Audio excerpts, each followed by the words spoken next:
मित्रों नमस्कार।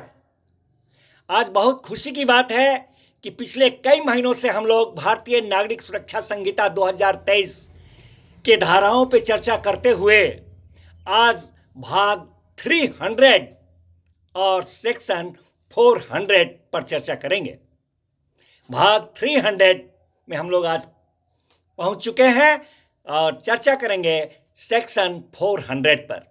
पिछले दिनों हम लोगों ने भाग 299 में चर्चा किया था BNSS 2023 के सेक्शन 399 पर। That was related to compensation to persons groundlessly arrested. वैसे व्यक्ति जिनको निराधार बेबुनियाद बगैर साक्ष्य के गिरफ्तार करवा दिए जाते हैं उनको प्रतिकर दिए जाने के संदर्भ में था।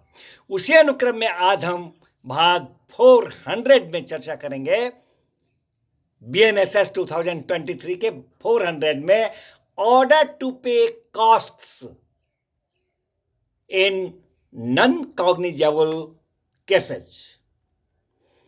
Order to pay costs in non cognizable cases.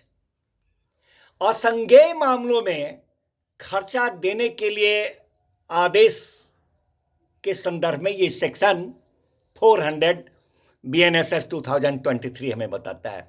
कहता है मित्रों इस सेक्शन कि जब कभी किसी असंज्ञेय अपराध का परिवाद न्यायालय में किया जाता है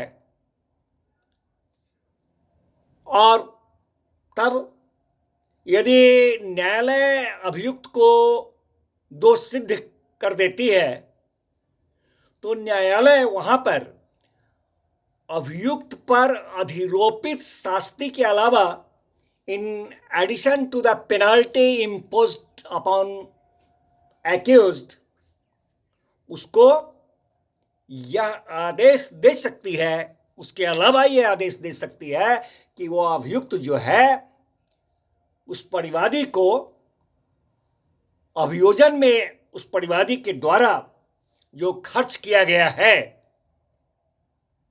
the cost incurred by the complainant in prosecution, उस खर्च को पूर्णतः अथवा अंशतः फुल्ली और पार्शियली उसको दे। और इसके अतिरिक्त भी आदेश दे सकती है कि उस खर्च को देने में अगर व्यतिक्रम करेगा वह अभियुक्त, in default of payment of the cost by the accused, उसको 30 दिनों तक की किसी भी अवधि के लिए सिंपल इंप्रिजनमेंट से, सादा कारावास से दंड भोग सकेगा। यह भी अतिरिक्त आदेश न्यायालय वहां पर कर सकेगी। और ऐसे खर्चों के तहत कहता है ये सेक्शन कि इस तरह के खर्च है, किस तरह के खर्च है जो अभियोजन में परिवादी का खर्च होता है, तो उसके बारे में ये सेक्शन बताता है कि ऐसे खर्चों के तहत आदेशिका का फी है, साक्षियों का फी है, फी मतलब खर्च आने जाने का, अधिवक्ताओं का फी है, इन सब निस्बत, इन सब बातों के लिए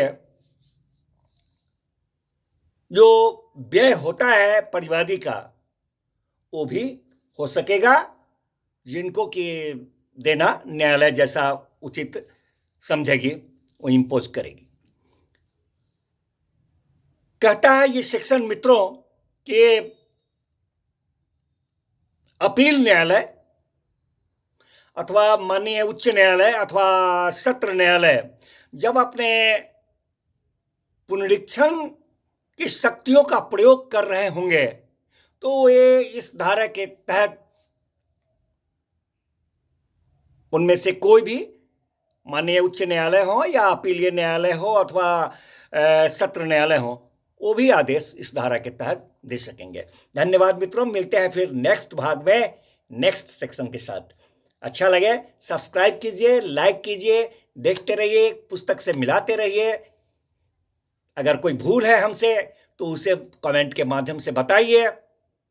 उत्तरोत्तर आप में भी विकास होगा, ज्ञान का हम में भी होगा, पुस्तक से मिला करके बताइए। धन्यवाद मित्रों, मिलते हैं फिर नेक्स्ट भाग में। बाय।